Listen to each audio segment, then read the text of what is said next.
All right, that's recording. Hey Kim, how you going? Hi, I'm really good. How's your morning been? Fantastic, thanks. What I might do is give a quick shout out to our sponsors, and then I'll get into the interview and ask you some questions. All right, sponsors me. I got FIFO, hilarious novel about the FIFO industry, all the crazy stuff that happens there. Be a great Christmas present. Adults only. Yep. So it's available at Aaron Weston Author Instagram account and Aaron Weston Author on Facebook. Then for the kids, we have heaps of kids books available on Children's Books by Aaron White on Facebook. Just click the Shop Now button. So you got Australian Mining Machines Colouring In book, Australian Surf Lifesavers, Australian Defence Force Machines, Australian Firefighters, Australian Paramedics, Australian Police Vehicles. Yep, they're awesome books. Kids will love them. Christmas coming up, so getting now while still got stock. All right, let's get into the show. Hi everyone and welcome to the Aaron White Show. Today we have a fantastic guest, Kim Kent. Kim is the host of the Babe You've Got This podcast. Welcome to the show, Kim. Yay, I'm so excited. This is awesome. Awesome stuff. Hey, I just want to hear your story, like how and where you grew up, any life-changing events, and how you end up doing what you're doing today. Oh gosh. Guys, I'm really excited to be on this show, and I love that you're all about storytelling and sharing like life experiences. And when Aaron asked me to jump on, when you asked me to jump on and share this, I'm like, I don't think we can do my life journey in one podcast. Like, can we do like a series? It might take the whole year. I feel like I have so much to share. So a little bit about me. I'm 29 years old, female. I'm a health and mindset and business coach, and that's what I'm currently doing with work at the moment, and I run my own business. And I'm in Perth, Australia, and I grew up like in the foothills. Oh my God. My brain just like, I'm not like a man who can think of one thing at a time. I'm like, my life is like, there's so many things. I grew up with a family where like my biggest memories, right, is of my family situation. And my parents were divorced when I was 8 years old. I genuinely do not like remember. I can't even think of memories back when they were together. I'm sure if I did some kind of, hypno thing, I could think back, but I don't even remember being in a happy family. All right, sorry guys, we just cut out there. Yeah, technical difficulties. All right, hey Kim, so the last thing I heard before you froze, or before when pear-shaped, was basically you grew up in the foothills, 8 years old, your parents divorced, you haven't got any memories before 8, but if you did hypnosis, you'd get those thoughts back again. See, I'm listening. Yeah. And then I love it. Then don't know what you said after that. Okay, cool. Love this. I love that we're human and we're real as fuck. I hope I can swear on your podcast, by the way. I have a plea now. Try not to, but go for it anyway.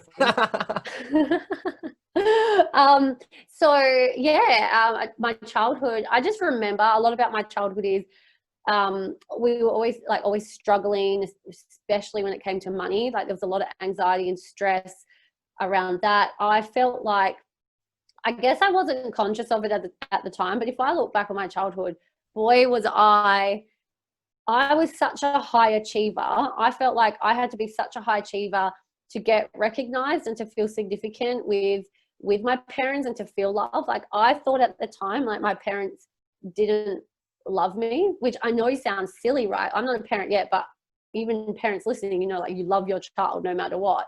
And I've done a lot of work now to see how much my parents really did love me and see the love in all of it. But at the time, I honestly thought like life was really hard. We were always struggling. There wasn't much happiness. It felt like there was always like a war going on between like my mum and my dad, and at school felt hard. And I went into high school, and I was like really academically good. What do I call that? I was always a smart kid, right? I had to be the smartest in the class. I had to be the top of the top. And then high school hit, and like I was introduced to the world of boys and dating, like, as it goes.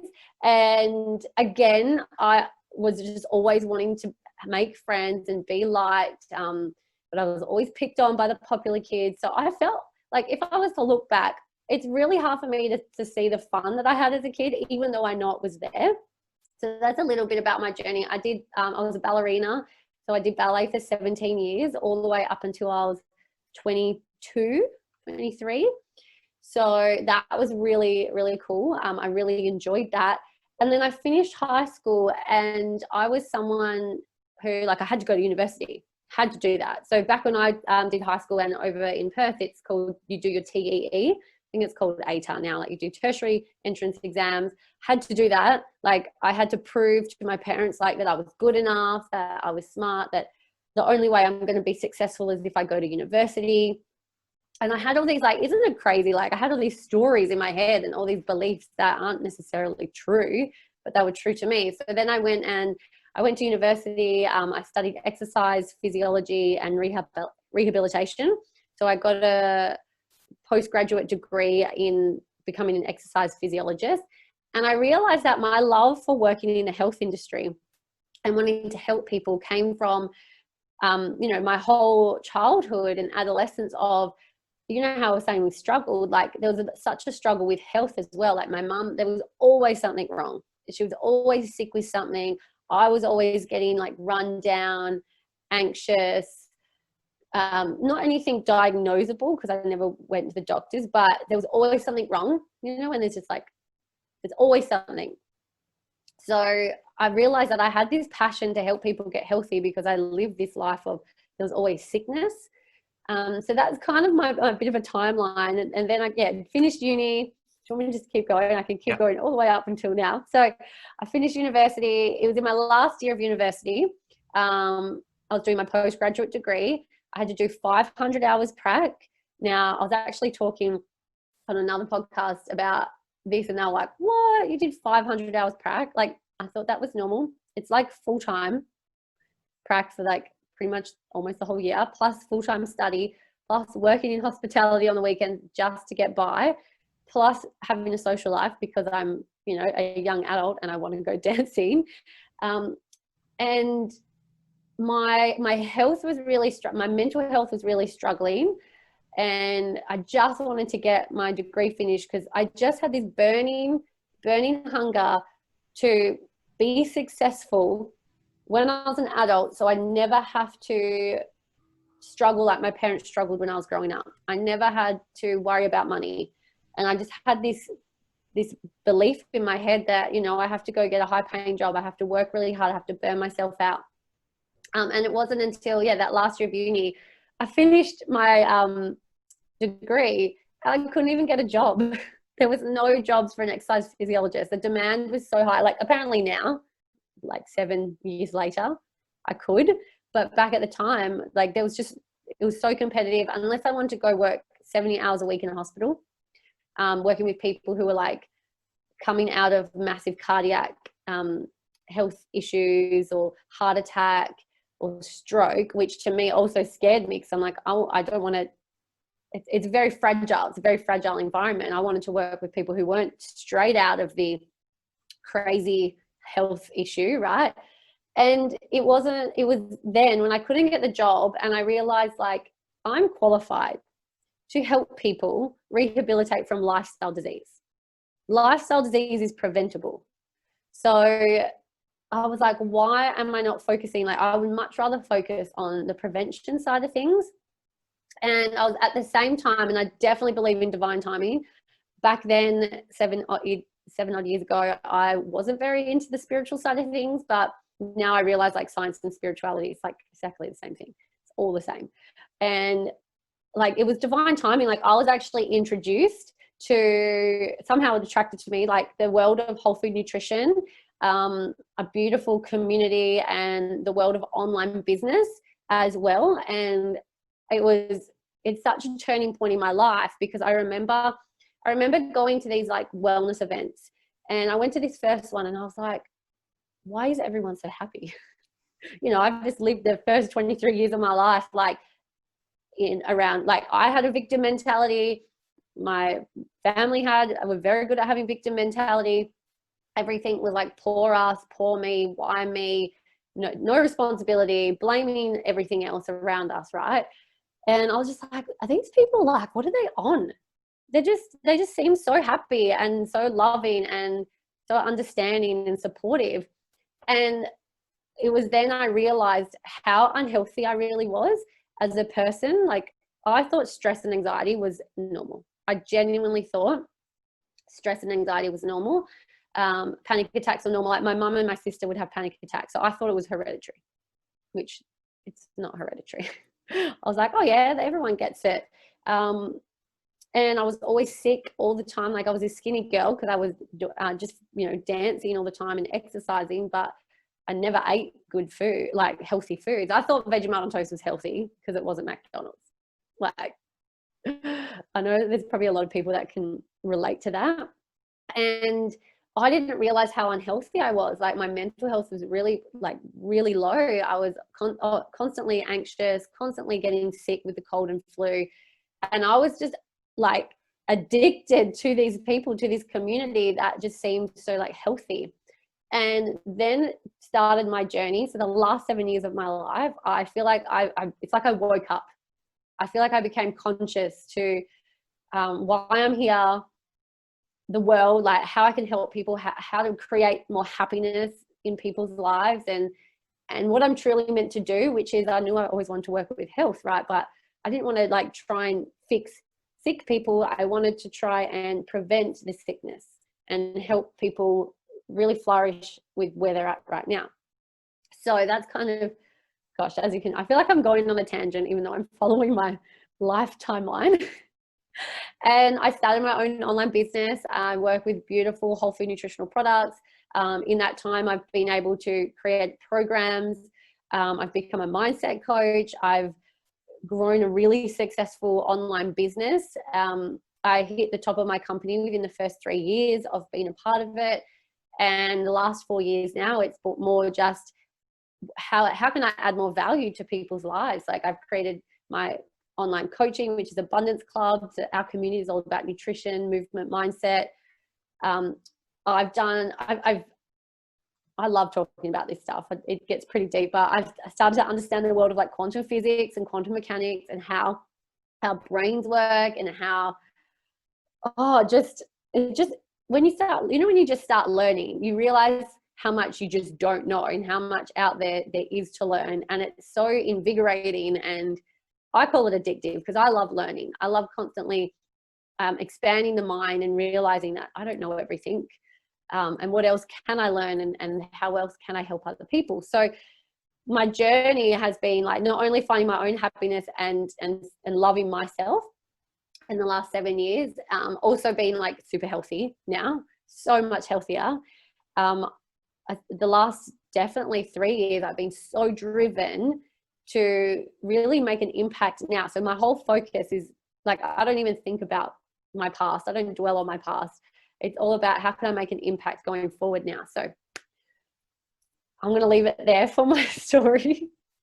I hope that has kind of painted a bit of a picture. Yeah. Yeah, sweet. I'll ask you a question. All right. Ask me questions. Yeah, sweet. Hey, because basically what you just said is you got people, you didn't want to work with the people that are already sick. You want to prevent the sickness. But do you find it hard to actually get the people to, like, do you feel lots of people wait till they're sick before they actually make a change? Or are you finding it easy to find these people to make the change before they get sick? Yeah, that's a really good point to make, because I feel like there's two types of people, loosely categorized two types of people. There are the people out there, and like, this is a lot of the stuff I've learned based on my own experience running a business and the education that's out there. There's two types of people. There's the person who everything's fine. I'm going to drink, I'm going to smoke, I'm going to eat the McDonald's or the processed foods. I'm fine. What's the word? Not inevitable. I'm invincible. Right. And it's not until something goes wrong, or it's those, the compound effect, right? The compound of all those not healthy habits compounding every single day. And then it gets to a point where like, oh, your liver, like there's something wrong with your gut health, or there's something wrong with your like your liver or your skin or your mind, like your mental health, or, you know, it can go as deep as like the cancer side of things and chronic disease. So there are people out there who just want to live in the moment and have fun until something bad happens, or something like sickness comes or disease comes, and then they're like, oh crap, I need to do something about this now. So there's that type of person, and I work with these people as well. And I used to be, don't get me wrong, I used to be this person. Like, I thought that I could do whatever. Like, I used to drink, eat, never smoked, but like party hard. I'm fine, until something would go wrong, and I'd be like, I have to go to the doctors and get all these pharmaceuticals and get all the Band-Aids, you know, the Band-Aid effect, pumping myself up with chemicals to try and fix what I perceived was broken or wrong with me. And then you have the other type of people, which I genuinely believe we're in an age now, we're in a time that people are starting to become conscious, and and education is rising, and we're realizing that sickness and disease can be preventable, right? But it's about, like, what are we doing like today that's going to nourish ourselves for our future, and also knowing, like, having those healthy habits. Because what happens is people, I'm going on a bit of a tangent, but there are people out there who, like, they wait until the happiness comes. They don't want to create the happiness for themselves. And at the end of the day, we just all want to be happy, right? We want to have a life full of happiness. Health and happiness go hand in hand. But there's these people now that realize, like, if I genuinely and truly want to be happy, I've got to look after my health, and I've got to do all the things now that's going to prevent my life ending up like, say, my parents or my grandparents. Because the stereotype is, you know, you hit the elderly age, or not even that, like you hit 60 plus, maybe even 50 plus, and it's all about like healthcare and doctor's appointments and making sure, like, there's just, like, my mom is 65 and I love her so much. She's diagnosed with like everything. She's got everything going on, and I do my best. I really do my best to share. And she does listen to some things, but she's still like, there's always something wrong, where I'm like, I don't want to be like that. Like, I want to still feel this good in the next 50 years time. I might look a little bit different. I'm going to say that, look a little bit. Let's manifest no wrinkles, right? But I want to feel just as good. So there's definitely those people too. And don't get me wrong, like, when I attract clients in and when I help people, I can notice where they're at. I can notice where they're like, oh, I'm already at this point now, I want help. And then there's people who come in and say, oh yeah, I want to prevent it. I don't want to go down the sickness path. I want to go down the wellness path. So yeah, I hope that answers your question. It does. No, it's very interesting. We can definitely go in lots of different ways. Because of that technical glitch, I'm kind of like thrown out a little bit with the time. And what I really want to know is, I want to hear about your miscarriage and or everything around that. Are you happy sharing that information? Because I'm pretty sure your story will help a lot of other people, because especially guys, we don't have a clue about what happens with a miscarriage and how it affects a girl, or, you know, like your mindset. Or everyone, I'll let you really. talk anyway. Yeah. I think we're doing pretty good for time, by the way. Yeah. So yeah, Aaron and I, we were chatting before we got on, and you know, we're like, what happened 2020? 2020, I think, has been a big year for so many people. For me, the first half of the year actually seemed pretty cruisy. So I was like, oh, maybe I'm not going to get hit with the 2020 sledgehammer. Like, I don't know, maybe I'm having a good run.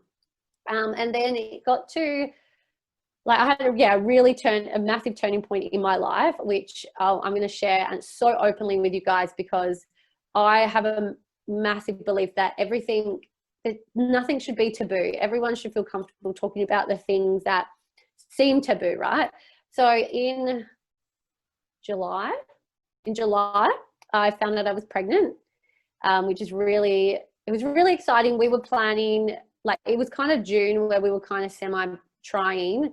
And when that time of the month came, I got really disappointed. So I was like, oh, maybe I really do want to make a baby. So hubby and I tried in July, and so grateful it happened straight away.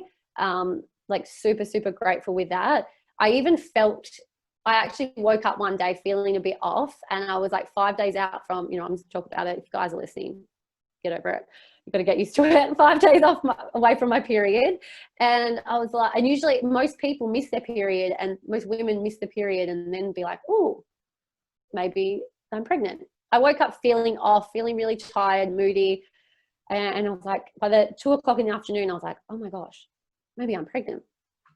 Took a pregnancy test. There was the most faint line that I was like, oh no, it's not a solid line, so I must not be pregnant. So I totally wrote it off. Found out later that like any line is a positive on a pregnancy test. And yeah, and so I was about 3.5 weeks pregnant by that time. And it got to, we told all our family early, because I was like, if anything was to happen, I want my closest, my bestest friends and my immediate family to know, to be there to support me if anything was to happen.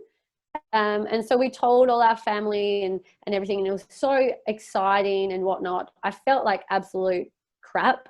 Like when they say you feel like moody and tired and grumpy, and I'm a pretty happy person. Oh my gosh, first trimester, it's just, people who've been pregnant listening, they know. And it got to the 7-week mark, and I started to get like the spotting. And here I am scrolling Dr. Google, like it's so normal, don't freak out, all this stuff. I'm like, okay, it's fine. And then it kept lasting for a week. And it got to the Sunday. And on the Monday, we had our very first scan booked to actually, so I was definitely pregnant by the blood test, and then I had to get the first scan.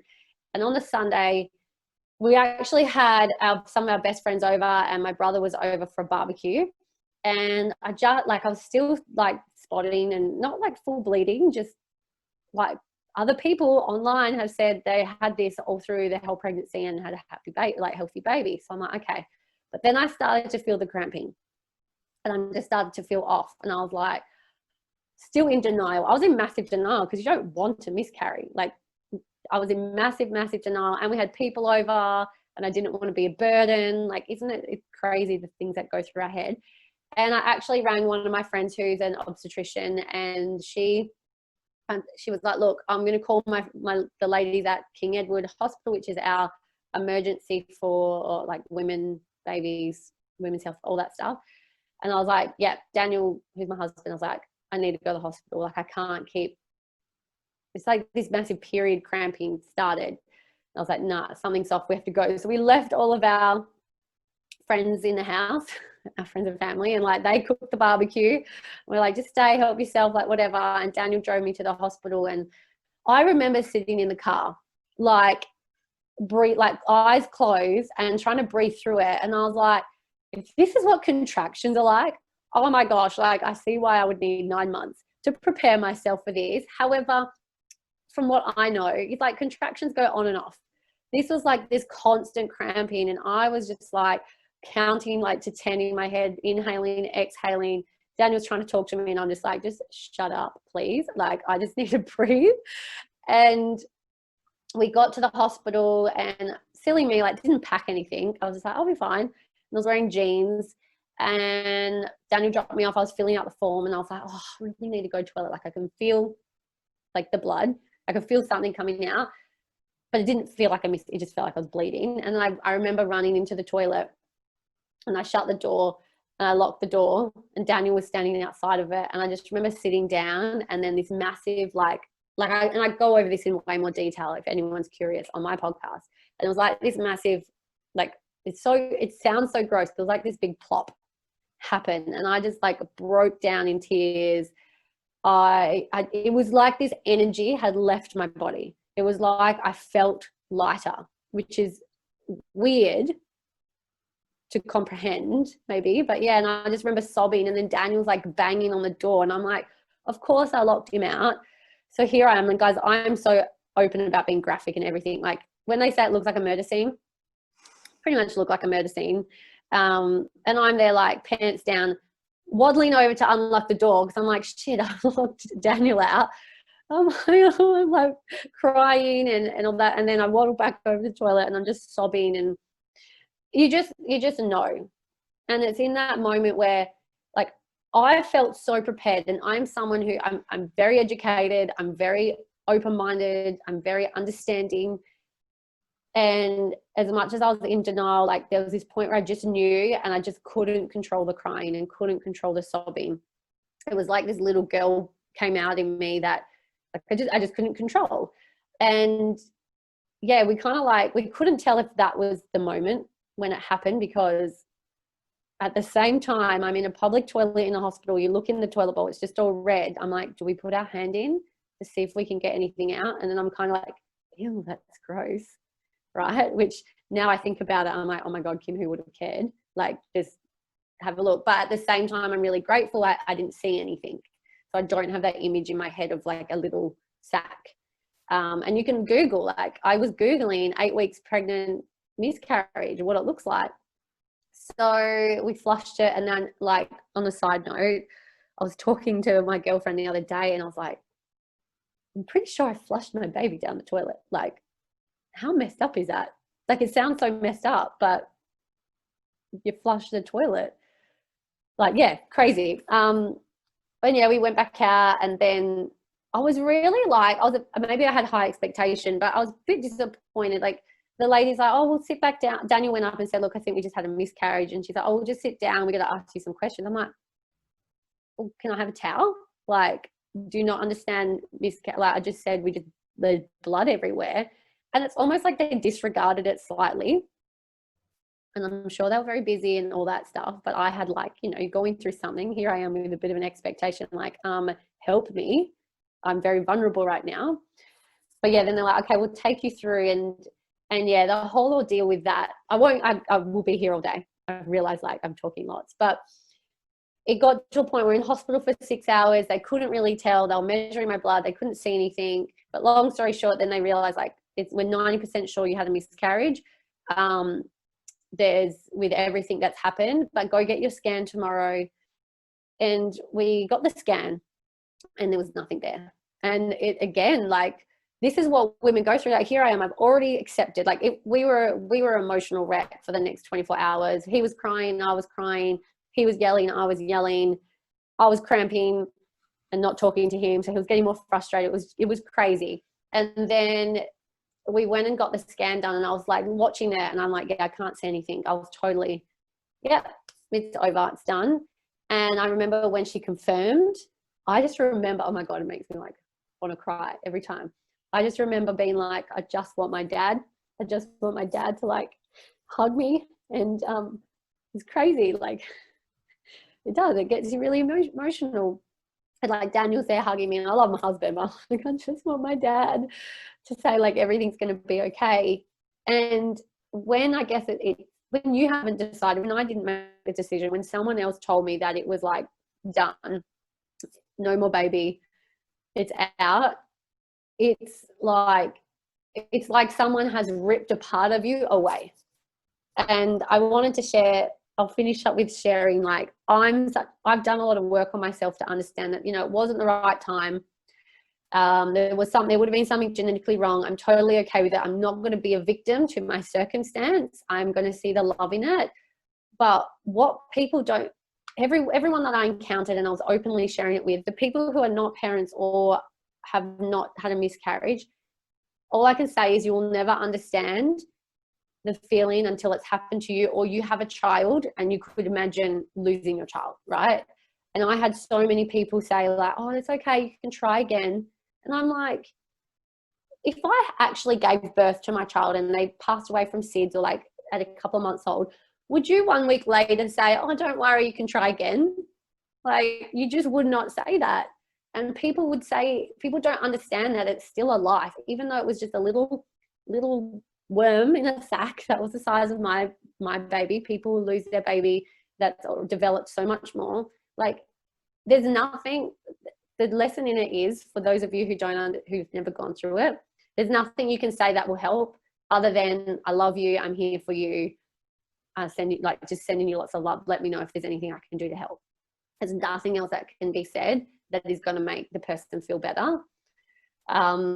Yeah, and we were chatting, and this is just to wrap it up, this is what you wanted me to touch on. And there was actually a point about a month later, we started trying again, and then we realized hubby and I were literally standing in the shower, and he's like, why don't we wait?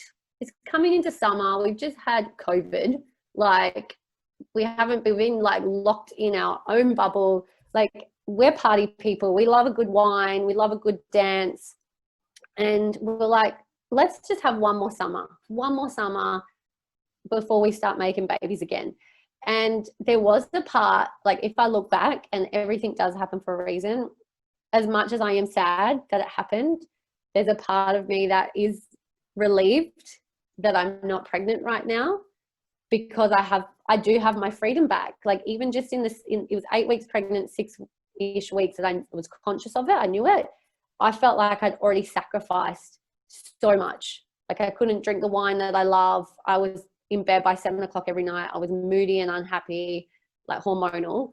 And there is 100%, once I've done the grieving part, I'm actually really relieved that I'm not pregnant right now when we're in the midst of the summer silly season, which means a lot to me.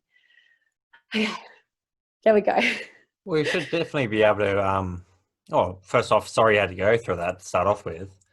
But as you said, everything does happen for a reason.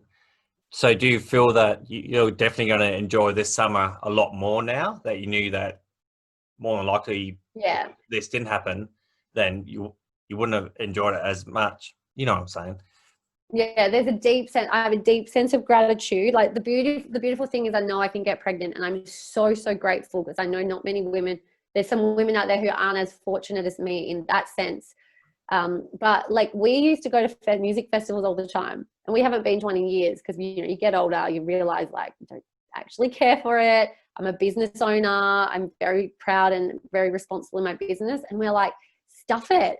Let's go to a music festival. And I'm actually really excited, whether it's to feel young again, or I'm just going to remind myself why I don't do these things anymore. But yeah, we kind of are treating this as like, and I'm in my last year of my 20s, I'm 30 in February. So I'm like, you know what? Let's just have fun, because I know next time when we try it, it's going to be the real deal. We're going to be doing the parenting thing. We're going to be adulting at that next level in life. So it's all, every time I talk to someone about it, I'm like, it's not about being a victim to the circumstance and poor me. It's about what was the gift in it. As much as it sucked, what was the gift? And the gift is, like, I'm a really strong person. I can handle things that are out of my control. I'm really powerful, and I can hold, like, it just opened my eyes up to how much of a powerful and strong person that I am, and that it's made me more grateful and not take for granted the freedom that I have, not as a parent. And those, and we hear the stories, you're a parent too, like, there is a level of freedom that you have to sacrifice because it's not about you anymore. So yeah, that's where I'm at right now. Definitely love how you just phrase that, like, what is the gift in this? See, if you use that with every, like, part of your life, if something doesn't work out the way you want it, or this is more for the audience, but yeah, so if something does go pear-shaped, you're like, God, my life's ruined because of this. I like how you just go on, like, if you not reprogram, if you just change the way you're talking to yourself and go, why did this happen? What is the gift in this? That's quite a positive, nice way of actually looking at that type of stuff. One question I wanted to ask. There's duality in everything. Yeah. Sorry, I was gonna say there's duality in everything. You can't have a loss without a gain. You can't have a positive without a negative. And people like to. I used to be this person, and I do it still. We want to sit with one perception and say that's right and this is wrong. So there's only going to be a loss, or there's only sadness here. When really there's a gift in everything. We just have to be willing to see it and want to see it. No, yeah. I believe that. That's cool. It's good hearing somebody else say it. Yeah. Hey, the one question I was going to ask, do you wish you had, like, put your hand in the toilet bowl and scooped it up, and what would you have done with that? I guess you call it an embryo, your baby, whatever. Yeah, my little, whatever you'd call it. It's half. There's a small part of me that I wish I did it, but I think the only reason for that would be it would have sped up the process that we're in hospital, how long we're in hospital for, because I am so glad that I have no image in my head of, like, you can't take that kind of image. I can picture everything that happened, and I'm more glad that I didn't. And that's why I think everything happens for a reason, because I don't want to know what it looked like, because I think it would have made it more real. Especially because you still have the thoughts of, is there something wrong with me? Am I not good enough to have a baby? Like, I had all of those thoughts, and I'm just really grateful I don't have that image in my head. So no, I'm glad I didn't scoop it up. Do you have flashbacks, like lots of when you go through like a trauma type thing or something significant like that, like you dream about it or you would have flashbacks to it? Do you have any of that or not? No, and it's interesting you say that, because ever since having it, I haven't had any dreams of having a baby. Do you know what? Like, it's hard. Everyone's at a different place in their life, and mentally, in the mindset work that I've done, like, well, wait, I totally forgot the question. Wait, what did you say? I just had a brain fart. What was the question? All right, so we're talking about flashbacks. Did you have any flashbacks to that event? I don't, and I think it's because I do a lot of work with my mindset and my mental health, that, like, even if I have traumatic things happen to me, I remember I found the love in the situation. I found the gift. So to me, it's not really traumatic when I look back. Like, I just see all the blessings. So it may have been traumatic, but how strong am I? Like, all it does is make me feel strong and courageous and, you know, powerful, and like this body that's gone through something. Like, I don't focus on the stress side, because that's just going to make me feel crappier, and it's going to make me feel anxious, and it's not going to serve me. And unless I want to feel anxious and feel crappy, then maybe I could do that, but I genuinely don't. Like, I just want to be in a space of love and acceptance. So yeah, I don't really have flashbacks. And what I do find a bit weird is I'll go to say, oh, when I was pregnant, but then I'm like, but I don't have a baby, so I can't say when I was pregnant. So I'm really on a roll to normalize saying, like, oh yeah, I was pregnant. Like, it just sounds so weird to say, because it's like I don't have anything to prove for it. But yeah, that's kind of my one challenge at the moment, is like, I'll stop myself saying, like, when I was pregnant, and then realize, like, no, I was a mum for like 6 to 8 weeks. I was pregnant. So yeah, that's kind of the only negative, per se, side of things. So yeah. One thing you said on the episode I was listening to last night of your podcast was, I'm pretty sure you said like 50% of women have had miscarriages. Is that right? That seems like way too high. One in two women, the statistic. I think it might be just, I don't know if it's Australian or maybe it's American. You know how most statistics we said. No, it was, I'm pretty sure that they told me at the hospital, and I was pretty delusional with everything going on. But yeah, 1 in 2, like, and the amount of people I talked to after were like, oh yeah, I've had one. No one talks about it. Like, it needs to be talked about. People create such a taboo around it, and then you think, don't talk about it. So if it happens to you, you think there's something wrong with you because you don't hear anyone else talking about it. Daniel and I got little matching tattoos, and I've never had tattoo before. Oh yeah. Just as a remembering thing. And even the tattoo artist, he was like, oh yeah, my partner had a miscarriage at like 21 weeks. There was something like not formed of the baby skull, which is like full on. Like, she had to deliver this. Oh my gosh, like, it's crazy. But yeah, like, literally, it was almost every second person we told, and like, it just came up in convo because we're just so open about it, had experienced it. That's definitely. So like, the statistic, I proved the statistic just from who I talked to. Yeah, it just sounded so high. But it's definitely that's one good way of looking at it. Like, your baby could have had some sort of thing like the skull or something, and yeah, your life would change so much if you actually have a disabled child or something. Just God, I'm very lucky. I got like 2 beautiful, healthy boys, and and look, I'm someone, I put my hand up, and like, I'll be so honest. I'm at a stage of my life where I'm too selfish right now to think about bringing up a completely disabled child. Like, I don't think I would be capable enough to. I'm sure everyone is, but I'm at a point where right now that's not on the radar. And I even was saying to Daniel, like, if there's something really, really dramatically wrong where we would have to terminate anyway, like I would do that. But then I was looking also at the blessing in the miscarriages. If there was something genetically wrong, because the body is flushing out, like the body rejects, it wants to reject the baby, right? It wants to reject anything that's even the slightest bit genetically out.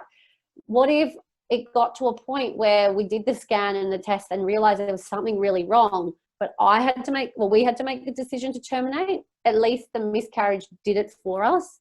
So we didn't have to consciously say, let's terminate. And I think there's something really powerful in that. Again, like if the miscarriage, everything, it always happens for a reason. There's always a reason behind it. There's something going on that deeper cellular level and energetic level that we don't know or we can't explain.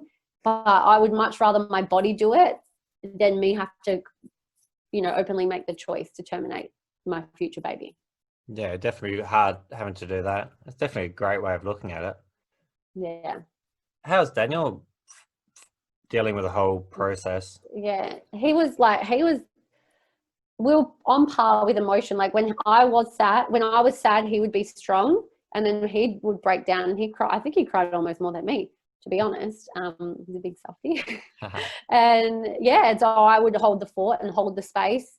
It was really hard, probably about for 2 weeks, solid, massive emotion. And then we both started to look into, like, let's be kind on each other. Let's look at the blessing and the love in it. And we're in a really good space because we know we can get pregnant.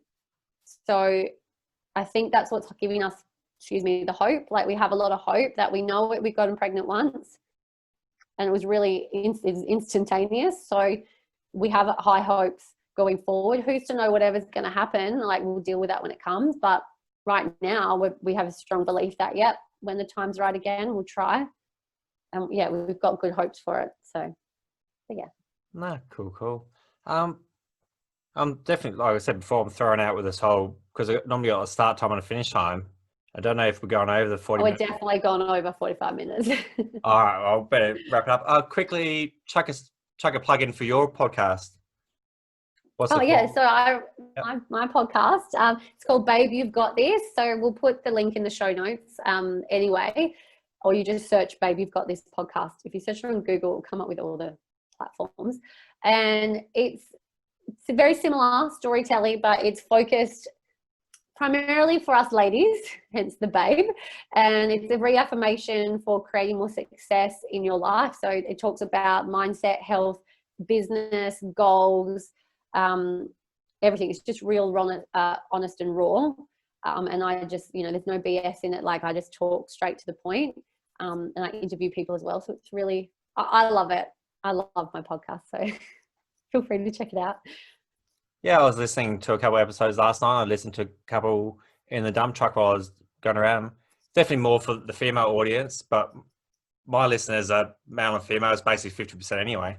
So whether the guys have it, check it out, sweet as, but the girls should definitely check it out. All right. Yeah, it's relevant to everyone. It's relevant to everyone. I'm a girl and I kind of talk quite girly. So yeah.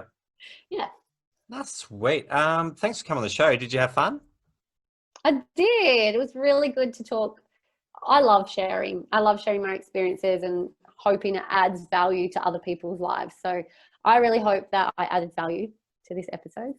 Well, I reckon you did, because that's why I really wanted to touch on the miscarriage, because you're normalizing it. Most people don't really have a clue what's going on and don't actually realize how often it does actually happen. All right, I better stop talking about this up. All right, well, thank you again for coming on the show, Kim. And thanks to everybody who's listening. I really appreciate it. Feel free to click subscribe, like, give a review, 5-star rating, or do whatever. And please tell a friend about the podcast. And just basically have an awesome day. And thanks again for listening. All right, see ya.